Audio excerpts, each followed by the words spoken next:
Thanks for listening to Middle Aged and Mediocre. I'm Cash. I'm Joel. And we are a podcast about all things strange and unusual, death and UFOs, and other creepy, Cults, weird, random ghosts. There you go. Yeah. No, I'm just naming things in the room. Oh my god.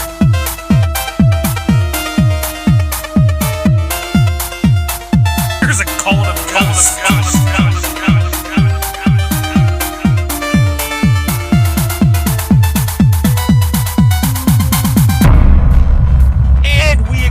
And we're in it. I'm here. Podcast is starting. No lead in. We're just starting out hot. So hot. Joel is so hot right now. I'm on fire. That's Joel that's talking. He's on fire, and I refuse to put him out. Yep. I'm Cash. This is Middle Aged and Mediocre. It's like episode 4,000 or something. I don't know. Yeah. 4,020. Yeah, it is. Yeah. What's up, man? Not a lot, you know. I mean, there is a lot going on in the world, but not a lot with me. Nothing, yeah. Yeah. There's things happening in the world that everyone knows about that we're not going to get into. Yeah. I just don't want to be. I don't want to be angry. Yeah. And yell. Yeah, I'm pretty down, angry, and shit like With that. everything So else. it's nice to Yeah. come here and just be a little silly. We're recording on a Thursday. We're a couple of sillies. Just a couple of silly gooses. Yep, that's us. Some Oh, we geezers. like to laugh. We're ganders. Yeah, it's Thursday. Gander. Yeah, we're recording on a Thursday. We haven't done that in a while. My name is Joel Gander. No, it's not. I changed For the it. last time. I changed it. It's gonna be weird because there's like a few days before this comes out. Uh-huh. So It's not Saturday. It's not Saturday. We've been doing Saturday for a while. I usually do this. We usually record on Saturday. Uh-huh. I spend Sunday afternoon putting it together and getting it ready, Yeah. getting it scheduled to post. And Oh, man. There's so much work we have to do after we record it. yeah, you know, I can't even get to I this go back stuff. in and redo your part Oh, every week. every I don't know week. if you've noticed or not. I don't listen. Okay, I well- live through it. I listen every now and then, but I mean, I'm here right now Oh man, saying the words. you have admitted a lot. You should go back and listen. I don't think I want to. Like, I'll probably cringe at the things I You've say. incriminated yourself. Sure. So, yeah. So it's Thursday night. It's April 15th. We're going to start out with some wrestling talk. Uh-huh. Steve Carino? Quit hating Steve Carino. I don't hate him. You said some things about him that I'm offended I've about. grown as a person. Well, that's good. I like to hear that. Yeah, I'm a sure lot. Steve will too. Yeah. I'll let him know. Call him I'll send him the weekly update. Mr. Carino. Mr. Carino, if you're nasty. WWE's releasing people, Yeah. and not people that they should be releasing. No. Some they should. Yeah, there's a couple that were like, all right. I mean, Bo Dallas has it. I hate to spoil your list you're about to do, but I saw where Bo Dallas hasn't been on TV since the Saudi Arabia 2019 Royal Rumble. Well, who's like Mojo Rawley's another one. I didn't even know he was still there. Like, he was kind of around with Gronk when Gronk was there. Oh, Wasn't yeah. he Gronk's little buddy? He was. Yeah. So, as of right now, the WWE has released Bo Dallas, Mojo Rawley, Wesley Blake, Uh-huh. who used to team with Buddy Murphy Yeah. on NXT, Kalisto, Tucker, and then, so those ones, sure. Yeah. Yeah. Makes sense. But then they released Chelsea Green, Mickey James, Billy Kay and Peyton Royce, the Iconics, and then Samoa Joe. Samoa Joe! Like, Hopefully Joe asked for his release. I mean, he just commentated WrestleMania. I mean, they took him off the I know. Raw commentary team, but still, he put a poncho on for him. Maybe after the poncho, he was like, He was you know like, what? "Fuck this, Fuck I'm out." all of this, yeah. I know TNA had me get kidnapped by ninjas and Uh-huh. draw like a dick on my face, but this is too far. He Yeah. saw those Poncho Joe memes and stuff, and he just, hopefully he goes back to Poncho wrestling Joe. somewhere. Come wrestle me. Man, you'll give him a match. You'll light him up. Yeah. His real name is Joel, just like He's going to me. hit you so hard that he'll hurt himself. Yeah, his So, hand. That's the plan. Heck yeah, hurt me. That's weird. You're surprised? Yeah, Joe, hurt me. Hurt me more, Daddy. Oh. Samoa More Daddy. Samoa Daddy. Well, that's his name in TNA. What's Samoa Daddy doing in the Impact Zone? Yeah, like I don't. I was talking to Draven and Tim and Jason earlier. And Draven had like the best line though. He was like, Joe will probably go to New Japan.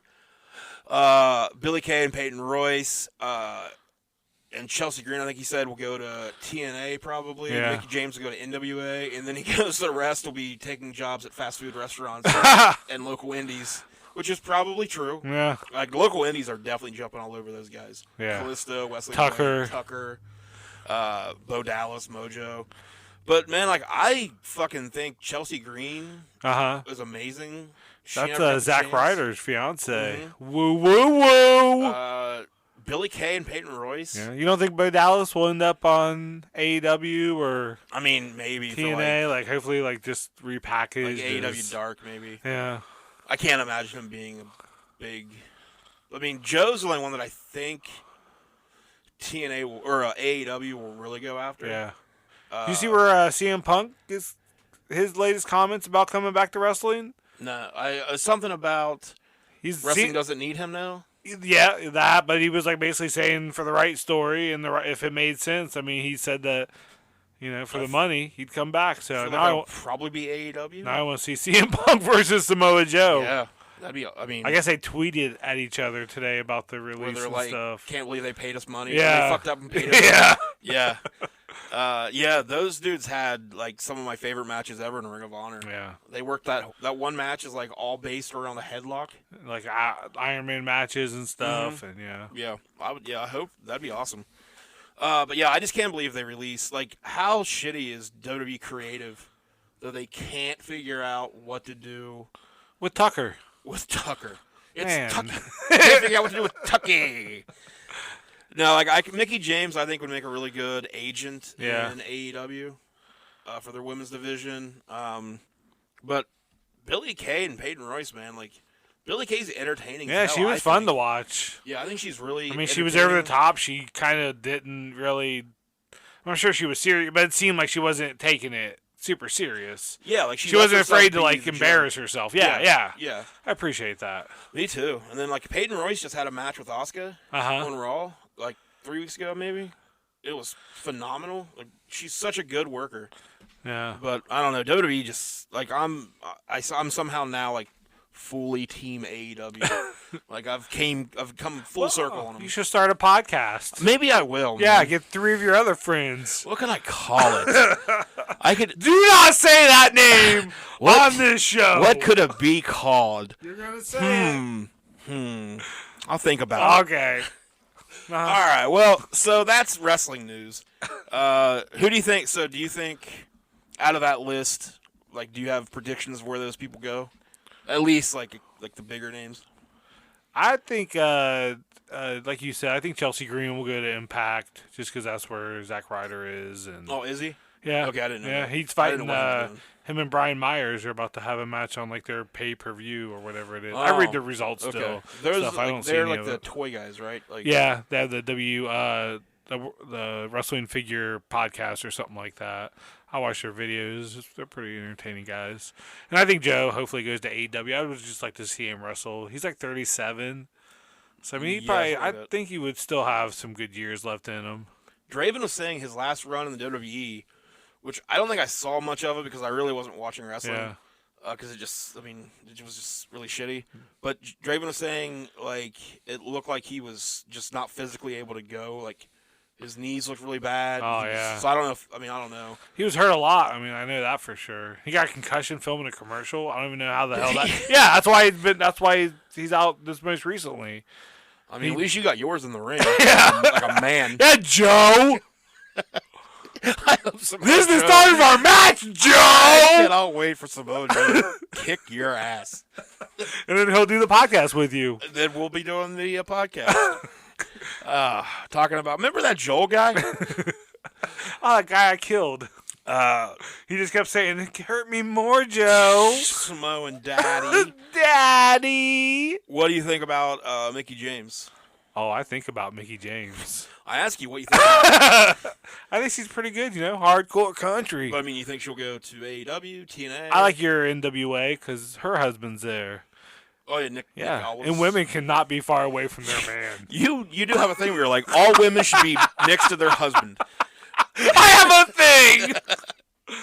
Oh, don't even get me started on my thing. Let's move on to the next story. Yes, quickly. So this story is actually from June 18th, 2020. Okay. I somehow just heard about it. Like, I feel like I should have got. We've been pretty busy. All this Mothman. Still feel like I should have gotten up research. Like, I'm on multiple email lists, and I feel like this is one. Yeah. I'm not. The headline from the New York Post is "Drunk Monkey Gets Life Behind Bars for Attacking 250 Humans." What? So this is a real story. A drunk monkey gets life in jail. So, Kahlua the monkey. Well, you're gonna name him Kahlua. He's gonna drink. I didn't name I him. know. So, Kahlua got drunk, went on a rampage in India. Okay. At the Kanpur Zoological Park, killed a person. Oh. Attacked 250 people. I don't know if they had. So the way they word it is they attacked 250 people, but I'm assuming like the monkey was just running through the crowd. Yeah. And there happened to be like 250 people. They were lined up. Like I don't think they were like the monkey was going to. I don't know what the monkey. Like someone's just run after him and keep count. I won't gender the monkey. Yeah. Okay. But I can't imagine Kahlua was just like and you and you. Trying to beat his personal best. But so he killed somebody. The zookeepers for the last 3 years, so the zookeepers deemed him too dangerous to live amongst his own kind and have sentenced him to solitary confinement for the rest of his life. The alcoholic animal. How does he get liquor or whatever he's drinking? Well, does he have a fake ID? Hold on. Okay. This gets like you think that's weird. Hold on. Okay. So the alcoholic animal belonged to an occultist named Uttar Pradesh, whom local authorities believe supplied the pet with a regular diet of hard liquor and monkey meat. So this is a cannibal, murderous monkey that belonged to an occultist. I want to party with that primate. I mean, it sounds... Kahlua sounds badass. Hell yeah. Sign him up for AEW. So the person that the monkey killed, that Kahlua killed, was the owner. Oh. Which, I mean, I think has happened to every human being that's owned a monkey. Yeah. So I want a monkey so maybe bad. we should stop doing that. Like, give me one first. And you lose your face eventually. Yeah. You're going to have your face ripped off. I mean, but, you know.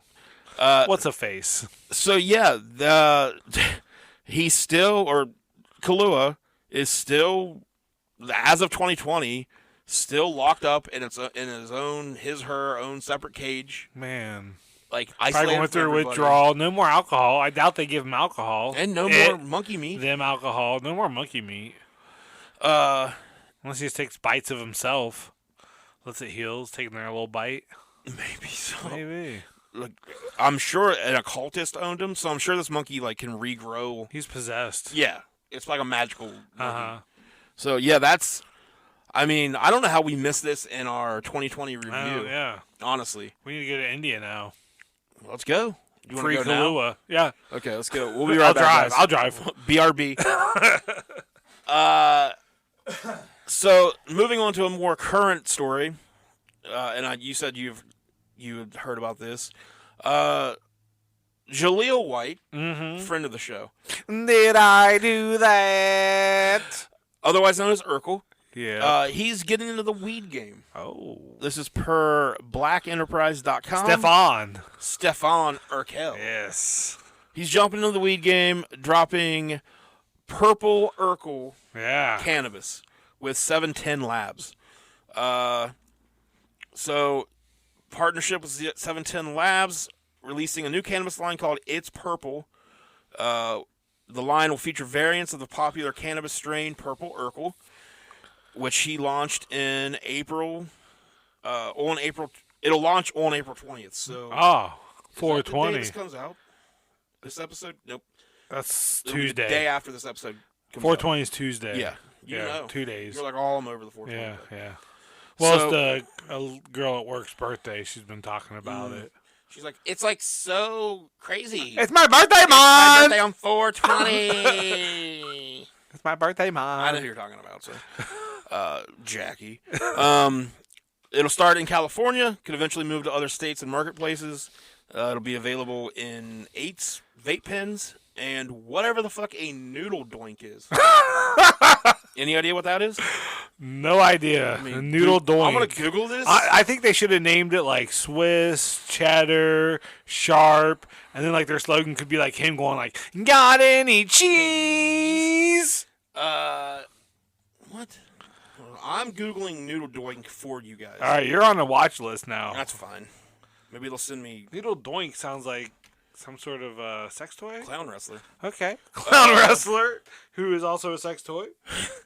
So it's the description of a noodle doink. Lay it pack. on me. You get 10 of them. We break the nugs by hand. We roll by hand. No grinders, no cones or machine fills. We use all organic flour from our premium top colas. I don't know if any of this is real. I don't know if any of these words are Are real. these like joints in noodle it doink? looks like little joints. Okay. Yeah. So, I mean, sure. Cool. Yeah, so, I mean, Did I do that? it's a pretty awesome celebrity, like, of all people. Yeah, Urkel. Urkel. Way to go, Pretty cool. Jameel. Pretty cool. Pretty cool. Screech should come out with one next. I think he's dead, right? He is. Okay. Yeah, I thought so. I didn't know for sure, but I was like, I'm pretty sure. Oh, he is. Pretty sure that dude's dead. Yeah, man. Yeah. We didn't talk about that either, but rest in peace, Screech. They should, in like honor of him, there needs to be like a Screech strain. What would you call it? I don't know. Diamond Power. His last name is Diamond. Dustin Diamond. Yeah, I'd call it our nerd. Look, guys, we're not weed namers. Yeah. All right? That's not what we do here on this podcast. I've never even seen weed before. I have no idea what we're talking about. Nope. I mean, it's not like I see any of it right now or anything. Where? I'm calling the cops. So those are the news stories I found. Uh-huh. Any news you've got? Yeah, this is kind of news, but we're gonna do it. I have a little game. We'll play some word association. Okay. Ooh, a game. Ooh, do you like that? You like that? Well, I didn't like that. All right, so Word just association. yeah, Creeped out. just like a one word deal, Okay. Rising. Balls. Okay. Renegades. Lorenzo Lamas. Presidents. Can go fuck themselves. It's a lot. I like it. Aviators. Oh, am I supposed to do one word? Yeah. Aviators? Aviators. There's no wrong answers. Tinted. I have no idea. The glasses. Yeah. All right. Cops. We'll do one more. Red Wolves. Washington football team. All right. Yeah. Those were all possible new names Were for they the really? Yeah. The only one I heard. Well, so aviators. Aviators, presidents. The presidents. They emailed some of their like fan group base with like a list of hey, what I wondered where do you were. like? I didn't know where you were pulling these out of. I can't believe you said that. Yeah, because I was gonna say no, those are all wrong because those are possible names of the Washington football team. But I wasn't wrong. I win. You win everything. Here's my phone. You can have it. I'm good. But the Rising, The Washington Rising. the Warriors, the Griffins, the Renegades. No. That sounds like an arena football team. Yeah. I like the Red Wolves a lot. I kind of just like the Washington football team. It has grown on. Yeah. Well, aren't they talking about maybe doing? They have Washington- Capital City Football Club as like one of the And choices. then Washington Football Club. Yeah, I think was yeah. another one. The I don't. DC Football Club. I don't like the soccer thing. No, don't- I just like Washington Football Team. Yeah, I mean, it honestly did. Every time I see it, I think it says WTF. What the Me fuck? too. But Yeah. it's, AEWTF. That'd be a great podcast name. good luck getting 3 friends to do a Give me podcast a second to with. text 3 people I know. All right. Uh, God, I yeah. only have one friend to do a podcast with. I do like the. I don't know why, but I like. I'll the Red introduce you Wolves. to him. Okay. All right, cool. I'm really not interested. I have enough people You do. I'm friends with. Way I don't too need many. more. The Red Wolves though sounds like a arena team too, kind of. Yeah, but I think I like Red Wolves better than like Renegades. Yeah, Renegades is like that's definitely like day one. You're coming up with like an arena name. I mean, I don't know. What do you think about them being the Redskins? Did that bother you? Do you think that they should have changed the name? I mean, so like it's not my place to be. I mean, yeah. Either way. I mean, if it's an issue Uh-huh. with a group of people, then yeah, like I think we've done enough to the Native indigenous American, people that we should probably be like, okay, cool. If you don't want us to have a football team named after, like I think we should be cool about that. That's good. I agree with that. I guess the Indians I think they're changing their name after the this Indians year. are supposed to be changing their name, and then I think there's another one I thought. I know that there was talk about the Chiefs. Oh, yeah, okay. But I don't know if that one's going to be... They should just be the Chefs. The Kansas City Chefs. I like it. No, we're cooking. Oh, wait, that's like racist against a group of Italians. people. Yes. Yeah. That's a spicy meatball. Yeah, you can't do that. No. Nobody should do that. We would never do it. I didn't do it. Yeah. I kind of like. I think the reason I like the Red Wolves is because it like NWO Wolfpack. Yeah. So Washington Wolfpack. Oh yeah. There we go. You listening to Dan Snyder? I hope you probably aren't, but probably not. That team has a lot of issues. Like not even like just as a football team, as like a win-loss record. Yeah. But, like there's so many issues about like they did creepy ass shit. Yeah, to with cheerleaders. the cheerleaders and so like. The name's like the least of their worries. I think, but they want people to focus on the name. I think they prefer to be like, even like the bad publicity. Yeah. I think they'd be like, yeah, let's talk about that now. How terrible would that name be? Like we have Chase Young. Dude, Chase Young's fucking awesome. Yeah, he's really good. I mean, whatever they call themselves, if you're a betting man or woman like me, like you, I'd put a little bit of money on them winning the NFC. Oh, you hear it? You heard it? You heard it? You don't hear it here first. You don't hear it. Jesus. Yeah, I think because they looked good last year. So Redskins versus Browns in not the Redskins, but I can't say that. The football team versus the Browns in the Super Bowl. Let's do it. Yeah. I mean, they signed Clowney. I know. Yeah, that's gonna be. I really wish we could figure out a way to do Browns and Bills. Yeah. I wish, I know that's the stupidest thing ever. I like we gotta figure out a way, like we're gonna get a chalkboard and like try to like work out an equation where. Well, we could just make one of them an NFC team. Yeah. Buffalo. They need to realize. Like, I hate that the fucking Cowboys are in the NFC East. Yeah. Like, I get it because back in the day, like because of markets, like that's why. But it's a new day. Yes, it is. Like, realign that shit. Like, why? Like, it's so stupid that it's like the Washington and New York, Philadelphia, and Dallas. Yeah, like Pittsburgh. Buffalo would be great. Take the Steelers, yeah, or take the Steelers. Please take the Steelers. All right. So this week we're gonna be talking about a fella that goes missing. As usual, cops drop the goddamn ball. As we seems like almost every story we do. Yeah, cops are incompetent. Yep. And it just so happens that. Well, I don't think it makes a very good story if and the cops figured it out and. So this guy went missing. Cops found him 2 days later. He was fine. Yeah. Cops really did a good job, man. Go cops. Go cops. Love them. Go cops.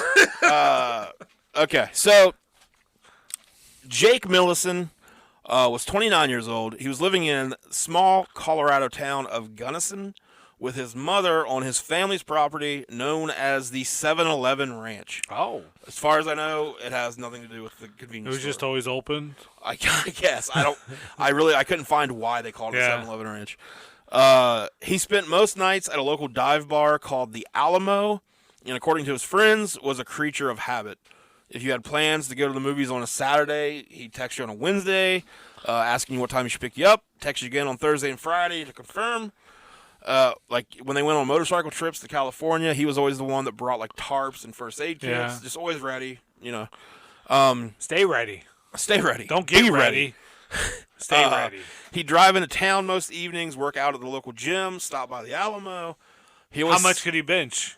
573 pounds. I can do more. Okay, let's see. No, I cannot. Pick up that box of records. I already did. Yeah, you definitely have like 5 hernias now. Yeah.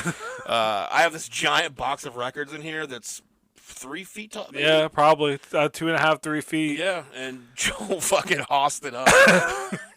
Picked it up over my head. Pretty sure he pooped himself. Is that what that smell That's is? what that is, I yeah. cannot tell anymore when I poop myself. It happens. just slips right out.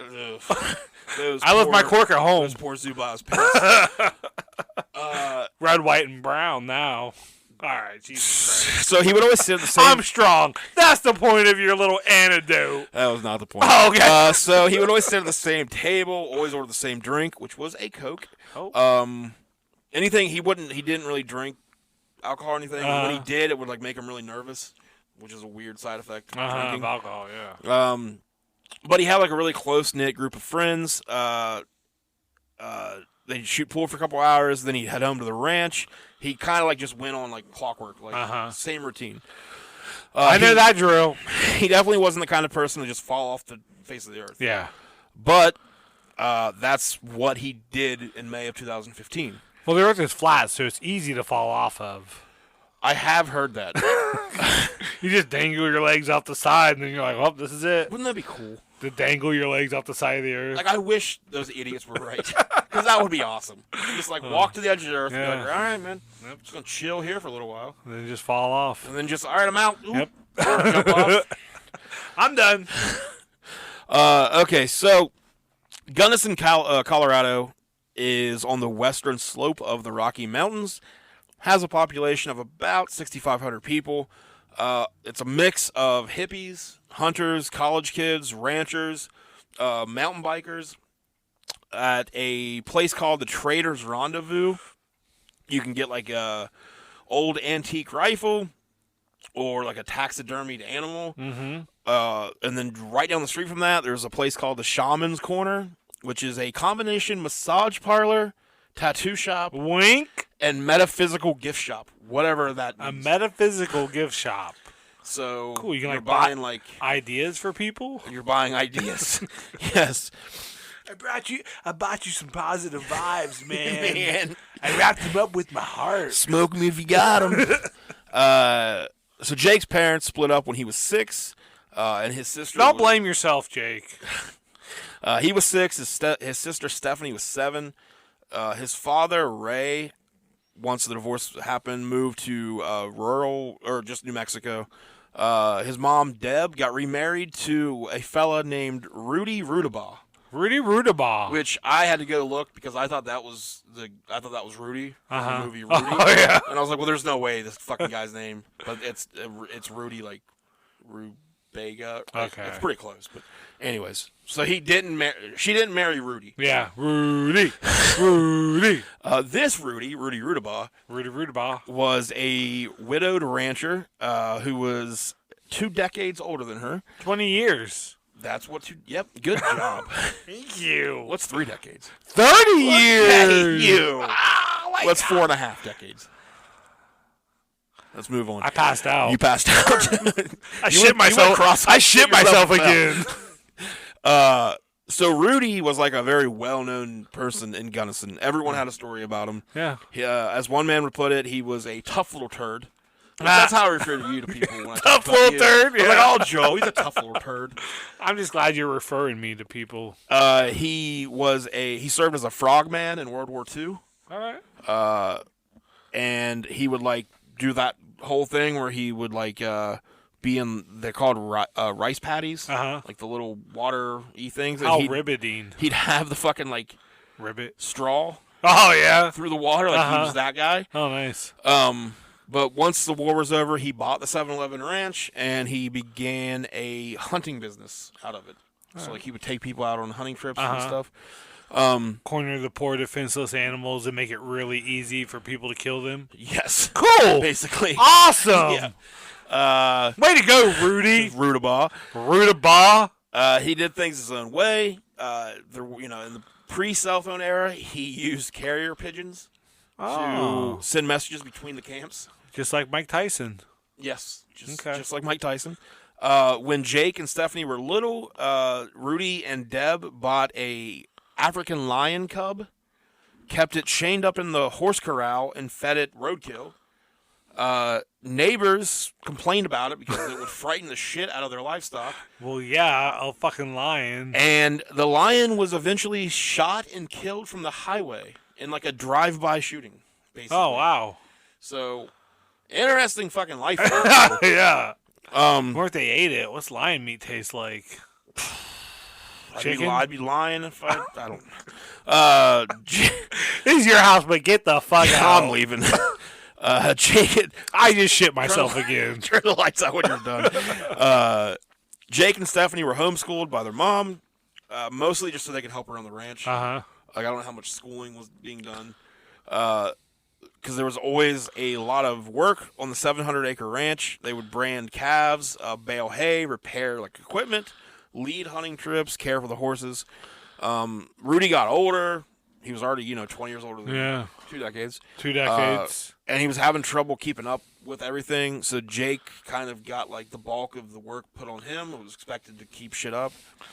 The family, like, I mean, I'd probably disappear too if I had do all all that that shit. responsibility put on me.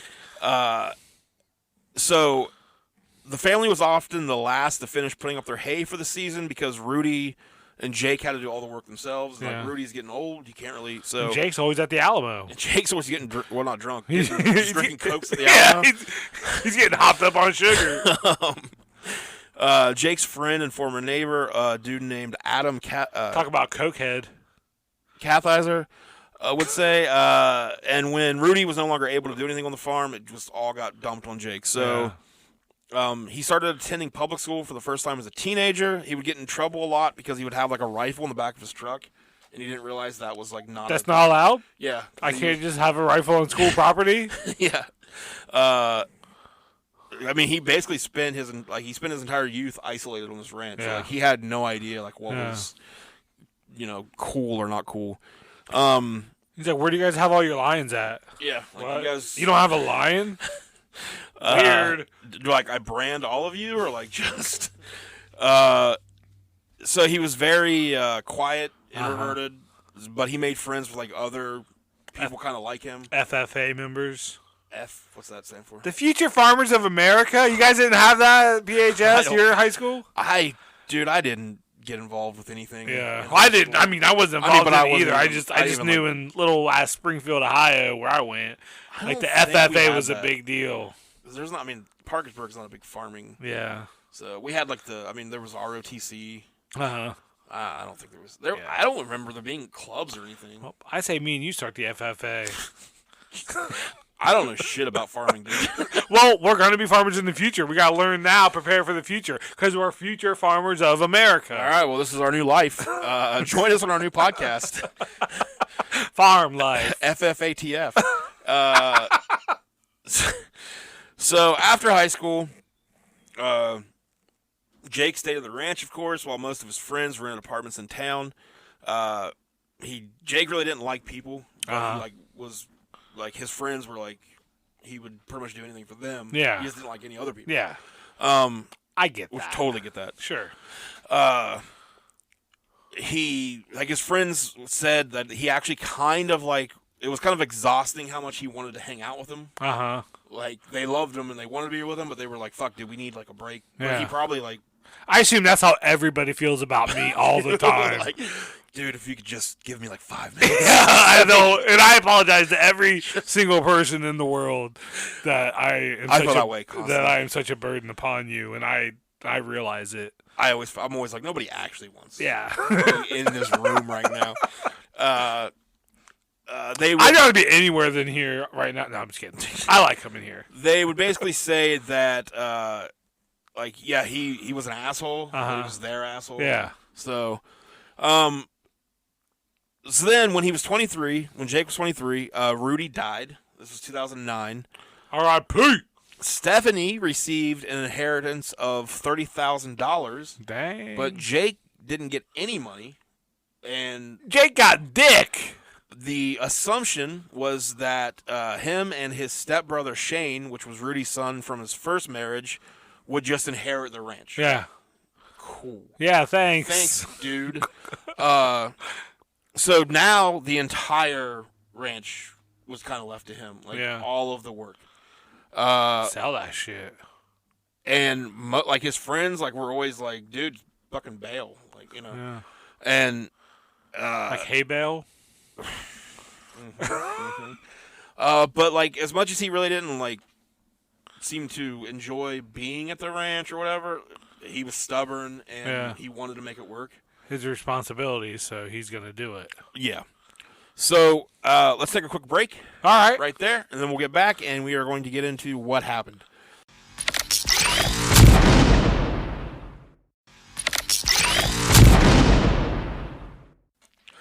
So it had been 5 days. We're back! It's been 5 days. We stopped for a week. No, so Jake's now got all of the burden of the ranch on his shoulders. No one to really help him. He's sticking in there, though. So his friends hadn't heard from him in about 5 days. So on Wednesday, May 20th, 2015, they drove out to the ranch. They didn't see Jake anywhere. They saw his motorcycles, which he apparently was a big fan of motorcycles. Had quite a few of them. And then they saw his dog, or his truck, and they saw his dog, Elmo. Then they saw Jake's mom. Is Elmo a good boy? Does it say in the story? Well, I assume Elmo's a good boy. Yeah, he's a good boy. He's got to be a good boy. They're all good boys. They're all good boys. So they spotted Jake's mother, Deb, out in the horse corral. She told Nate Lopez and Randy Martinez, the two friends, that Jake had gone to Reno, Nevada to train at a mixed martial arts gym. And that he wasn't responding to anybody's text because he had dropped his phone in an irrigation ditch and left it behind to dry out in a bag of rice. While her explanation seemed logical, they just thought it was a bit weird. They just didn't. It didn't really feel right. So another few days pass. They still haven't heard from Jake. His friends keep calling, stopping by the ranch. Is this Jake Shields? The what was his last? Isn't he a UFC fighter? He's a UFC fighter. It's not him. I know. Or maybe it is. Yeah. You just spoiled it. You just spoiled the twist. The big twist. That's why no one likes me. That guy everyone knows. That's why no one likes me. So yeah, they keep calling. They keep stopping by the ranch. No word from Jake. Deb just keeps saying that she'll let them know when he's back. And she started to seem like she was just annoyed. Yeah. Like with them. Yeah. For worrying. So about a week later, a Gunnison County patrol sergeant named Mark Michael was alerted to Jake's disappearance. And he called the ranch. Deb told him that he had taken off with a friend who she couldn't remember the guy's name. That she was pretty sure that they were going to Reno to go camping, though. So there's the news story. Yeah. She said that he did this sometimes, that he just up and vanished sometimes. Yeah. And again, she seemed more irritated that somebody was checking than she did. Like, she didn't seem worried. Yeah. Mark Michael, the sergeant, he marked the case as unfounded because, sure, like, I don't want to do any more work on this. So. Mom's not worried. I'm not worried. Yeah. So Jake's friends, though, just keep insisting, like, hey, this isn't right. Something's going on. So, like, a week later, they get Mark Michael, I hate his name, to call the ranch again. This time she admits that her and her son, Jake, had been arguing because he was still 30, living at home.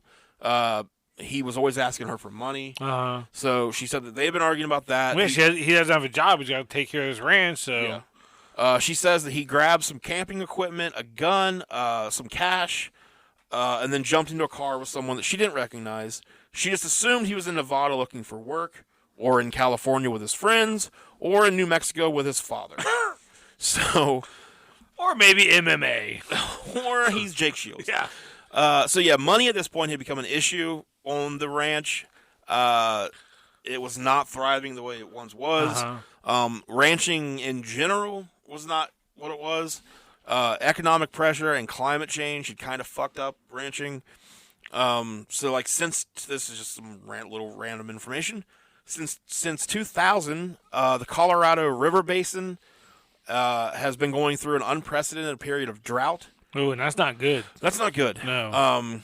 And then the cost of living has been raising. The suicide rate in Gunnison and other Colorado counties is more than twice the national average. Oh, wow. Fun place. Yeah, so good place to go. Yeah. Open up a funeral parlor.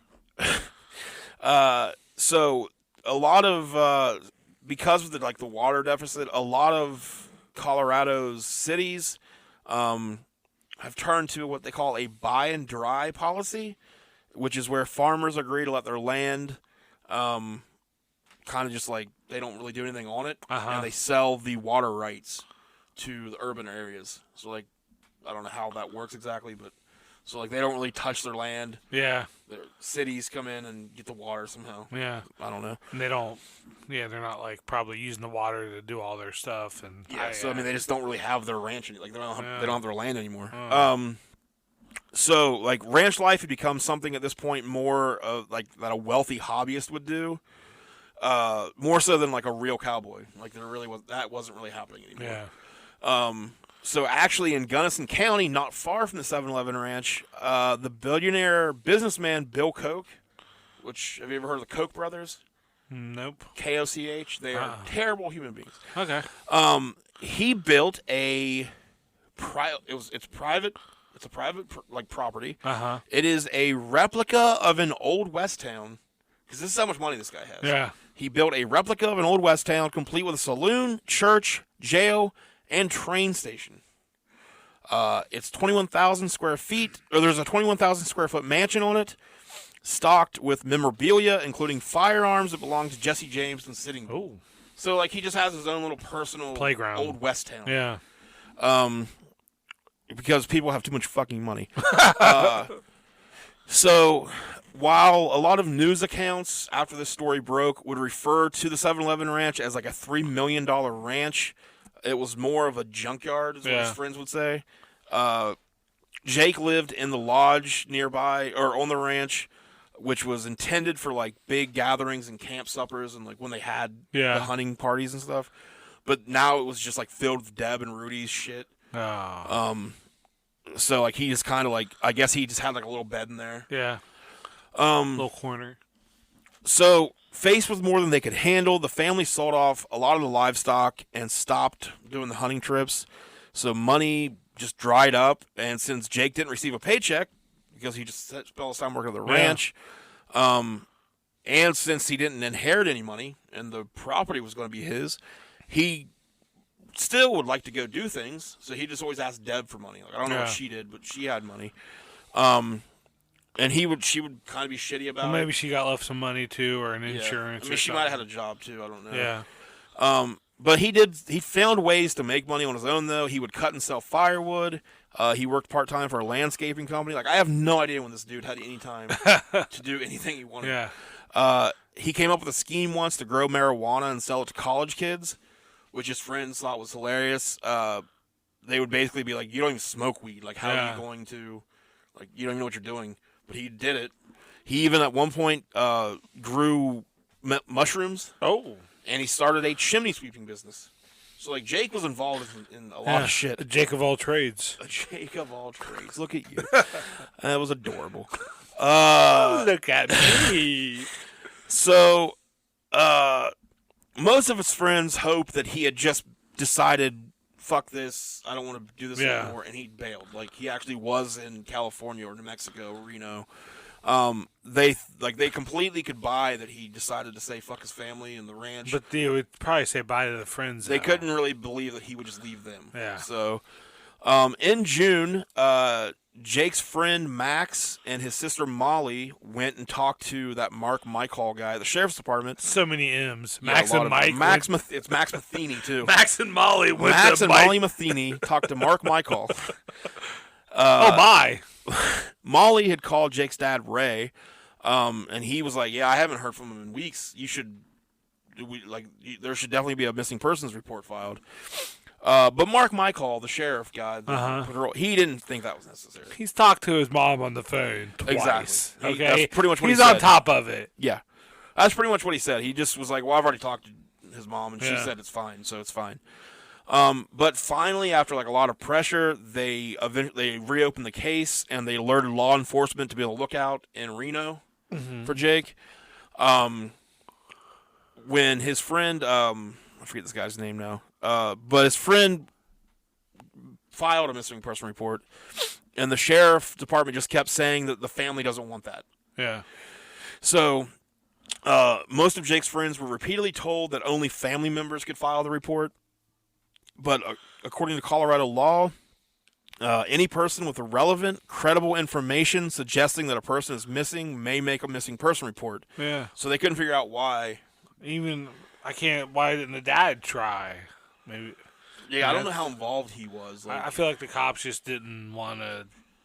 I mean, it's been like a while. Like Yeah. it's not like 24 hours. Yeah. Like, it's been a few days now. Yeah, for so, a creature of habit that to just leave go your missing. dog too. Yeah. You're not Yeah. gonna leave Elmo Not Elmo. behind. No. So, let me see here. Jake's friends, though, refused to let it go. However, Jake's sister, Stephanie, messaged one of Jake's friends and said, quote, "Do you have any idea who keeps reporting Jake missing? I would really like it if they could just call my mom instead." So, like, the whole family's just like, hey, Knock it off. stop it. Yeah.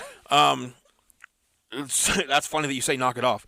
Jake's friends called the ranch so much that the sheriff literally told them knock it off. You kids. Quit worrying about your friends. Yeah. So, 3 years before Jake went missing, Stephanie, I thought you were gonna say 3 years later. who had been living in Denver with her husband and son, she had moved back to Gunnison 3 years before he went missing. She earned money by taking tourists on horseback rides. She wanted to give her son like a country upbringing. She described herself as not good with backhoe things, but she was like really good with horses and like a country girl. So, despite their shared upbringing, Stephanie and Jake didn't get along with each other. She texted a friend once and said that, yeah, he's mellow with his friends, but with family, he's a complete dick. Jake wasn't happy that she came back to town. Like, they just didn't get along with each other. And mostly he was worried that she got the $30,000 inheritance and she was going to try to get the ranch. Like, you know. So they'd kind of worked out like a little bit of a peace treaty, though. They just avoided each other. However, Stephanie's husband, Dave, was not on Jake's Christmas card list. He just was not a fan of the guy. He said Dave was cocky. Just everything about Dave pissed Jake off. And honestly, if he didn't like his sister that much, he was probably going to hate whoever she married anyway. So to give you an idea of Dave, his car was a white Ford station wagon with flames painted on it. Wow. So, you know. Kind of a cool guy. I definitely also don't like Dave. Jake's friends would say that Jake's annoyance with Dave had like a underlining level of fear to it, though. Because Jake would tell them that Dave was unpredictable and, like, violent. Yeah. He would always kind of make jokes about how he had to keep a gun on him at all times in case Dave attacked him. Jesus. So Jake had been training at a MMA gym in Gunnison. He loved it. But he mostly was doing it because he felt like he might need it. Yeah. So A little hand-to-hand combat. things would get heated on the ranch. One day, Jake plowed snow into a huge bank that blocked Dave's car. They started arguing. Dave took off his jacket. He had a gun on him. Dave would later say that he was planning on setting the gun aside so they could fist fight. Yeah. Like real cowboys. Yes. Rootin' tootin' cowboys. Yeah. So that afternoon, actually, Jake went and filed for an order of protection against Dave. It didn't go into effect. If it had have went into effect, Dave would have pretty much been banned from the ranch. Which basically means Stephanie and her son would have been banned. I mean, Yeah. Jake withdrew the complaint, though, a few days later. He just didn't want to cause any issues. Stephanie was furious, though, and her and Dave moved to an apartment in town. She went on I don't know how the fuck they found this, but on a website called moms.com. In 2014, she wrote, "My younger brother is trying to ruin my life. How can I make my mom see that it is unhealthy for him to be there, controlling her and her property like he owns it?" By the following year, Deb seemed to have taken her daughter's advice, Stephanie messaged a friend on Wednesday, May 13th, and said, "My mom might be kicking my brother out soon." And that Friday night was the last time anyone saw Jake. Ooh. So a few days later, Stephanie posted on Facebook, quote, "Have you ever been woken up with such awesome news you wanted to run outside screaming?" And a friend replied, "No more Jake," and then a bunch of question marks. And Stephanie wrote, "Apparently he's in Reno. Long story, I'll tell you soon." So things are getting iffy. Yeah. So weeks go by. Jake's friends are getting more and more frustrated by the lack of anybody giving a shit. Yeah. Just no one felt like it was an emergency. No one seemed worried about it. Family, it seemed like they just went on with their life. So the friends decided if the fucking police weren't going to do anything about it, they would start looking into shit on their own. So They got their van. They got their dog. They painted flames on the side. Yep. They got Elmo. Went to the haunted carnival. So they, as they're like kind of just out looking, like trying to find anything, they find at a hardware store, in a hardware store parking lot, they find Jake's 1976 Harley Sportster, which was his like favorite bike. Uh-huh. But it had a brand new shitty paint job on it. Like somebody had hurried. Yeah. You know. And Dave was riding it. Oh. And Jake's friend would say if Jake ever saw Dave breathing on his motorcycle, it would have been the end of the world. And this guy's riding around on it. And painted it. And he says, "Why is it spray painted with all these shitty colors?" So like they're like, there's no fucking way that Jake would just, you know. So, two other friends were out shopping for used bikes, and they discovered two more of Jake's motorcycles. They were for sale in a local shop. So they obtained a copy of the title to one of them, a Honda, and it had both Jake's and Deb's signatures on it. But it was clearly a forgery. They said you could see Deb's signature, and you could see Jake's signature underneath it, and it was the same hand, like shitty handwriting. Yeah. So probably Deb signing them both. Mm-hmm. So that's what they were thinking, like, if he had just kind of, like, went off to Reno or wherever, and the family assumed he would come back, why were they selling his shit? Yeah. Painting them. So one day, the guy's name is, hold on, Antranik Ajarian. I don't know how you pronounce it. But that's, like, one of Jake's, like, best friends. So let me find where I was. So one day, Ajarian ran into Deb at a grocery store, and he starts asking her, like, "Hey, where's Jake? What's going on? Like, have you heard from him, whatever?" And he's like, "Have you filed a missing person report?" And she says something to the effect of that, "Well, I don't want to get in trouble I don't want to get in trouble for filing a false report if Jake just turns up." So, like, that's what she was worried about. So 3 months after Jake was last seen, Deb finally fucking reports him missing. 3 months. 3 months. And she says that... Mom of the year.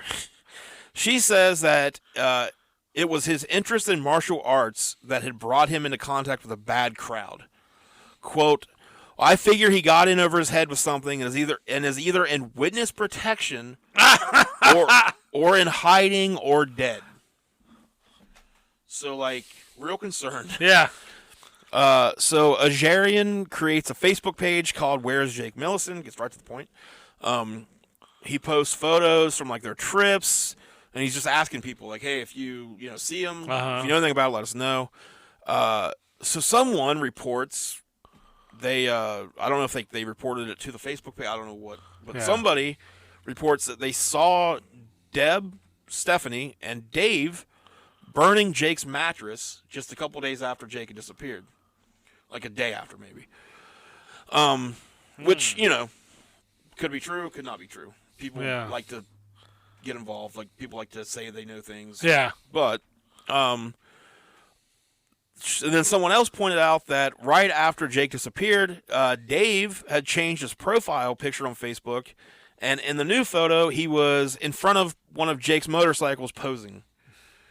So, the tips that came in the Facebook group were all shared with law enforcement, and then finally, like, that made law enforcement, okay, there might be something here. Yeah. Which, good job, guys. So when winter came around, shit at the ranch started going bad. Dave would text a friend and say that he's sick of being a slave for Stephanie and her mother on the ranch while they're just hanging out in this warm, cozy fucking lodge, which is what he told his friend. Because now he's having to do all the work. Yeah, he's doing the work that Dave was doing. That Jake. Or Jake, I mean. So apparently he says that when he threatened to leave the ranch and quit doing all the work, Stephanie brandished a gun. Damn. And fired a bullet in the floor. Don't know if that's true or not. Around the same time, Deb's health began to deteriorate.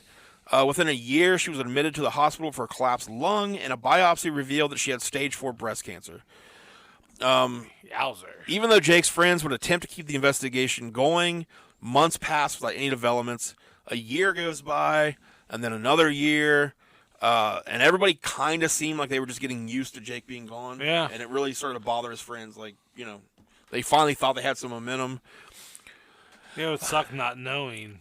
Yeah. The family just lived their lives like Jake, like it didn't matter. Like, they were just completely cool with all of this. They sound like the best people. This part here, man, like this is like so although the investigation stalled for years, the Gunnison County Sheriff's Department disputes the idea that it didn't take Jake's friends' concerns seriously. Quote, "We were working pretty hard. It just takes a really long time. You can't just show up somewhere and search. There's a thing called the Fourth Amendment. You know what I mean?" Like, but you can investigate things, guy. You can kind of That's just what show your up job and is. search. Yeah, get a warrant. Use some evidence and get a fucking warrant. Yeah. So, we tried. We were doing a lot of work. We called him twice. I don't know Did why. you hear about the phone calls? I assume that's what guys in Colorado's are like. So finally, the Sheriff's Department asked the Colorado Bureau of Investigation for help.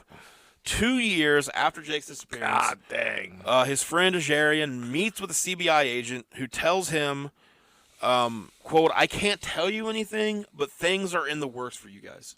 So In the works? In the works. Works, okay. So the CBI actually did some work. So on July 17th, 2017, official law enforcement vehicles crowded the county highway by the 7-Eleven ranch. Ambulance and fire trucks waited. Search teams and dogs spread out over the 700 acres. And later that day, they found a body. What if there's 711 acres, and that's why it's the 7-Eleven ranch? Maybe. That's probably... There you go. All right. I'm going to assume that's what it was. Solved another one. Good That's work. the end of the episode, guy. Yep. And Jake was fine. Once we solved the mystery. He was good. So they find a body. The that's first not good. fucking day they search. Yeah. Would have been real cool if they would have put some effort in. Like 2 years earlier. So, of course, the news spreads fast. They find out that pretty much the entire time, Jake's body had been wrapped in a tarp and buried in a manure pile in the corral. Jesus. So the fact that the body's found on the ranch pretty much confirms that it was a family member that did it. But they didn't know which one. Stephanie had a lifetime animosity toward her brother, plus like the whole inheriting the ranch thing. Deb, they got in arguments about money a lot. They just whatever. And then of course Dave, who seems like a goddamn psycho. Yeah. Paints his fucking car with flames on it. All three family members were interviewed or questioned multiple times separately. Their stories always contradicted each other. They were always very confusing, and they were always very self-serving. So basically... Trying to save themselves. Yeah. Everyone agreed... Probably still not worried that, that they found Jake's body. Yeah. And they all tried to pass it off that Jake had been his mother's favorite. I thought going to say they pass off it might be suicide. I'm surprised. I don't think they even actually thought about that. Well, wrapping yourself in a tarp and burying yourself in manure is probably not a bit hard to do. Yeah. So Deb would tell investigators that Stephanie kept trying to get her to evict Jake, that he was a freeloader, and that without tough love, he never become independent. Even Deb would claim that Stephanie would say things like, the only way he's going to leave here voluntarily is if he's in a body bag. Oh. That's not voluntary, Stephanie. So her efforts seemed to work. Investigators found an amended version of Deb's will dated 3 weeks before Jake vanished. Instead of leaving the ranch to Jake and Shane, the stepson or the son-in-law, the brother-in-law, whatever. Yeah. Everything would go to Stephanie. Was the amended will. Jake got nothing. So Deb told investigators that the week Jake went missing, she'd been exhausted from working the night shift at a nursing home. So there you go. She worked at a nursing home. All right. She'd asked Jake to take care of an errand.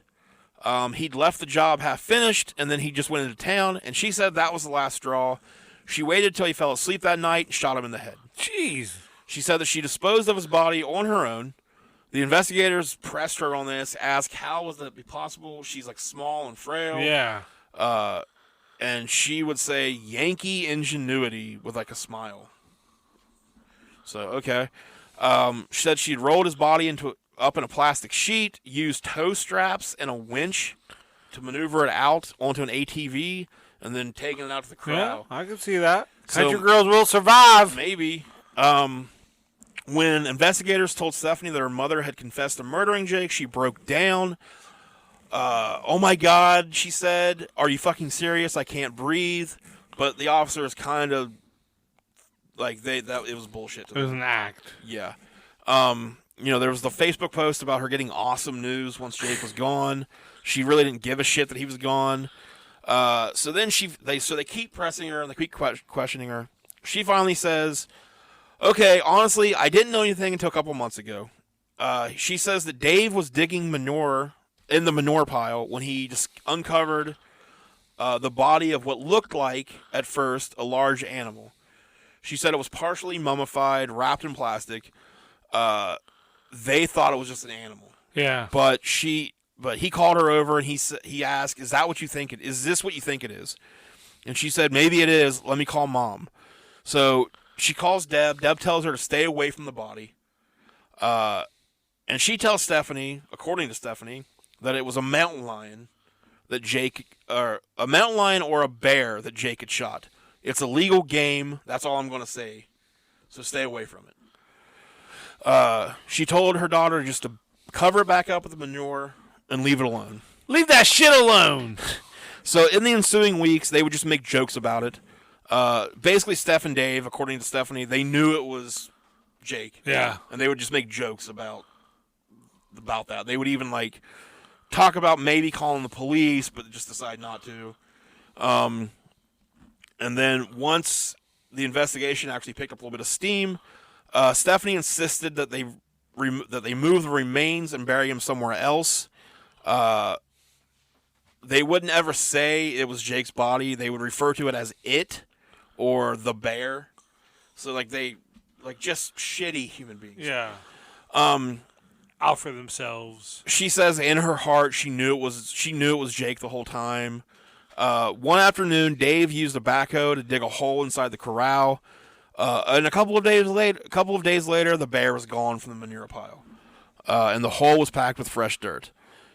So the police didn't really believe her either, though. They didn't know what exactly happened, but they thought that her story was kind of bullshit too. Maybe the truth is somewhere in between everything. So, according to Deb's medical records, at the time of Jake's murder, she weighed 97 pounds. She had just had gallbladder surgery, so she would have been pretty out of it. She'd been assigned light duty at work at the ranch. She wasn't able to lift a bale of hay. She bailed on her duties. Hey. Jake had weighed about 170, 180 pounds. So they just didn't think it was possible that she could move him no matter what. Wrap him up, move him that far. So Jake's friends and the police, their assumption is Deb, she has cancer, she's dying, so she's trying to cover for her daughter and possibly Dave. Yeah. Ray, Jake's dad, he didn't think Deb could murder Jake. He says, no matter how bad it was, I just can't see her shooting her own son. Cell phone records show that Stephanie had been awake in the early morning hours when Jake was killed. the police, they say that like Deb wouldn't gain anything by killing Jake, Yeah. but Stephanie could get sole ownership of the ranch. She gets to move back to the ranch. Yeah, and get it all to herself. Yep. So one thing was clear: whoever pulled the trigger, whoever helped bury the body, they would bank on the idea that everyone else would see Jake the way they did, just like insignificant, disposable. But unfortunately, he has unfortunately for them, Yeah, he had a lot of friends that. Well, it doesn't sound like he had a lot of friends, but I mean, he had his friend, his loyal core group of friends. Yeah. So after the discovery of Jake's body, and the confusing numerous confessions from the family, his friends were mostly just, they were pissed off that Jake was dead. Yeah. But they just, what really pissed them off as well was how the family tried to portray Jake. Deb would say that that Jake was a drug addict and a drunk and just a violent MMA fighter who physically assaulted her and threatened to kill his sister. Jesus. Stephanie would say that he was a worthless waste of space, lazy and useless. So yeah, him going back to him wanting to hang out all the time, probably any fucking thing to get away from that place. Those people. On May 13th, 2019, almost 4 years after Jake's death, Deb pleaded guilty to second-degree murder and received a 40-year sentence. Dave Jackson, old Dave, had already been sentenced to a decade in prison for his role in moving the body. Stephanie was scheduled to go on trial for first-degree murder, but let me see. What happened to Stephanie? She ended up pleading guilty to tampering with a dead body, but that's it. Yeah. Whatever. There was never anything else. In November, No accessory to the crime, or that sucks. In November of 2019, Deb died in jail, and then I twisted this on you. So she dies in jail in November. 2 days later, Stephanie gets sentenced to 24 years in prison. Whoa, 24 years. It might have just been for tampering with the body, but they gave her a pretty big sentence for that shit. Sure. So, this story I used Rachel Monroe from The Atlantic. Her story called The Killing of a Colorado Rancher is where I got the information from. So, yeah. What a fucked up family. Dude, now there's their kid out now, Stephanie and Dave's kids, yeah, his grandma's dead, his uncle's dead, his mom and dad's in prison. Where's this kid at? And yeah, I don't know how old he was at the time, but yeah, so he's, so yeah, just because they wanted to inherit a fucking shitty ranch that wasn't making that much money anyway. Which who knows how Jake was? Maybe he was a little bit of the asshole that his family says he was. Sure, but. Doesn't deserve to die. Still, yeah, let's not shoot him in his head while he's asleep. Crazy. So who knows who killed him? My guess is Dave. Dave or Stephanie, I would say. Dave or Stephanie. I would say Stephanie had Dave. But Dave had that history where they had the encounter with the gun, so it sounds like it'd be... My thinking is that Stephanie talked Dave into doing it. Mm-hmm. So, Deb and Stephanie talked Dave into doing it. Just kept just browbeating him with the idea of killing him or whatever. I'm honestly surprised they didn't roll over on him immediately. Yeah. But Deb dying, it is a good way to take it to the grave. Get out of it. That's a good way to get out of your prison sentence. You're gonna just die. So just cover for the people that did, So yeah, that's the story of Jake Millison. Real bummer. So hopefully you have a feel good. I do have a feel good. All right, I assumed you did. Let's get that music going. Let's get Bo Jackson into the end zone and play.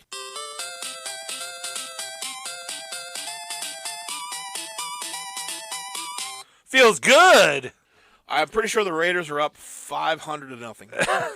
That's usually when I play. That's what the score would be. All right, so what do you got for us this week? This is a new product coming out. I'll see if you can guess what it is. It has 27 servo motors and 60 microchips. What could that be? Is it a ball in a cup? A ball in a cup. No, it's Hasbro's new transformer that transforms itself. It's Optimus Prime.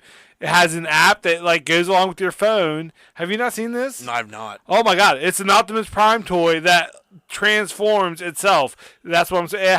It features 5,000 components, 27 servo motors, 60 microchips. What do you think something like that would cost? $4 billion. 700. $700. But it's a transformer that transforms itself. Beep-doop-ba-doop-ba-doop-beep. Well, this is how the world ends.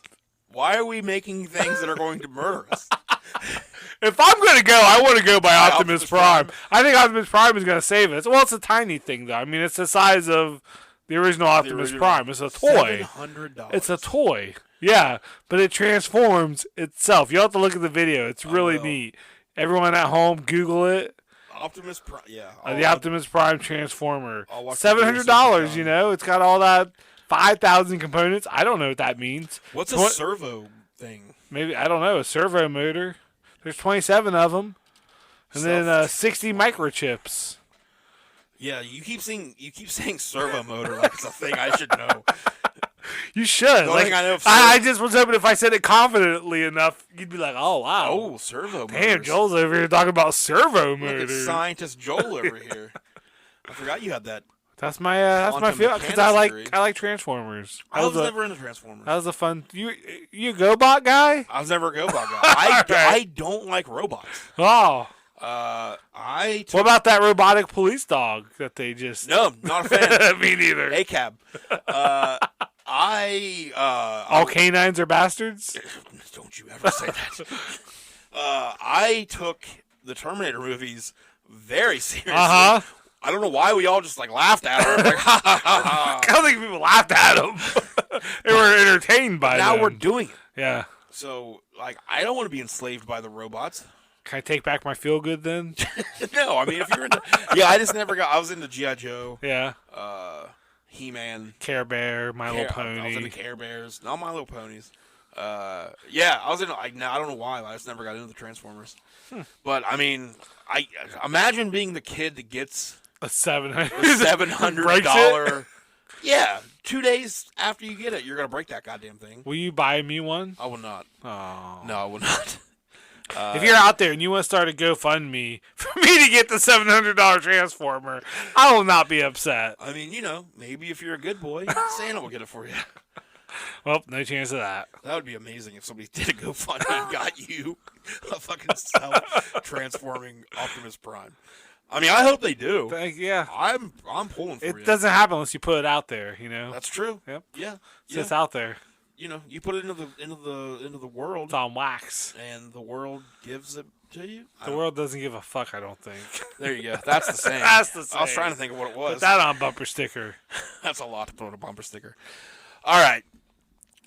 Yeah, I mean, you guys should definitely start a campaign to get Joel a toy. All right. You got anything else? I don't. What the fuck were the GoBots? Just like, like the shitty Transformers. So they were like a little bit cheaper, and they were like all smaller, but they were just. I mean, they're robots in disguise, but they were GoBots. It was just. Gotcha. They were GoBots in disguise. Yeah, it was like, hey, can't afford Transformers, kids? Check out these GoBots. Yeah, I'm sure I had some as a kid. Yeah, you could always tell the GoBots from the Transformers. It was like the, like when you could tell like the Reeboks from like the Nikes. Yeah. K-Swiss. I guess that was a thing. K-Swiss. Yeah. All right. Well, unless you're on Double Dare, you better not be wearing fucking K-Swiss. Speaking of Double Dare, there's a documentary on Hulu called The Orange Years. Yeah. About Nickelodeon. Oh, it's not about Trump? It's not about Trump. Okay. Thank God. I just watched it this weekend. It's real. Like, I did not realize how much of my childhood was like influenced by Nickelodeon. Nickelodeon was the best. I learned my vowels through Nickelodeon. A-E-I-O-U. It's fun to be a pair of Nickelodeon shoes. That's how I learned my vowels. I still sing that to myself when I want to know the vowels. A-E-I-O-U. It's fun to be a pair of Nickelodeon shoes. They didn't have Sometimes Why? No. They should have worked that in. It's a really good documentary if you want to get nostalgic. Okay. But like I was watching it, and I don't know what Nickelodeon's like now. I don't know what. Is it around? Yeah, Nick's still around. There's Okay. like 5. There's like Nick Jr., Nick at Night. Nick at Night. So I think there's another one. Probably like Nick Classics. I think that is one. Uh-huh. And I really don't even know what like TV's like for younger people now. But as I'm watching this and like they're showing Doug and Hey Dude, Salute Your Shorts. I was like watching this and I was like, Ren and Stimpy. I was like, this is why I am not like an intolerant piece of shit. Because like every Nickelodeon show like was just every person you could think of. Like there was so much diversity. Yeah. And like, but it wasn't like. I think the issue with like, they didn't make a big deal about the diversity. It was just there. That's the thing. So like I think now everything that comes out is like an agenda. Yeah. And it's like it shoves it in your face. But they just did it. Like Doug is just like everyone's a weird collar. Yep. And just looks weird, but like you watch it and you're just like, yes, like that's cool. That's what the world is. Yep. So I was watching. I was like, oh yeah, Nickelodeon made me like The Orange Years. You should check it out. It's really good. I will. What's the dude from Mark Summers. Mark Summers from Double Yeah. Like you can like. He keeps saying things like, "There's a lot of untold stories. Like there's stuff people don't even know about." And then like I just kept watching. And I was like, I bet so much shit. Like I want now to see the uncensored documentary because I was like, I bet a lot of shit went down. Like the Hey Dude, they were all like 17 years old. Yeah, working together. Like they were living in the desert, pretty much filming like on location. Hey, dude, it's a really good documentary though. I'll watch it. All right, so that is it for us. We'll be back in a week. Until then, buy me a toy. Buy Joel toys. $700 ones only, please. Yeah. Don't come at me with none of this cheap shit. Cheap shit. You can get cheap toys now. I think Mom, action figures $25. Someone brings me a GoBot, dude. I'll be so fucking mad. I know what I'm doing this weekend. I'm going to Rinks to find you GoBots. Nice. See you guys later. Bye. Snazzer. Oh, yeah,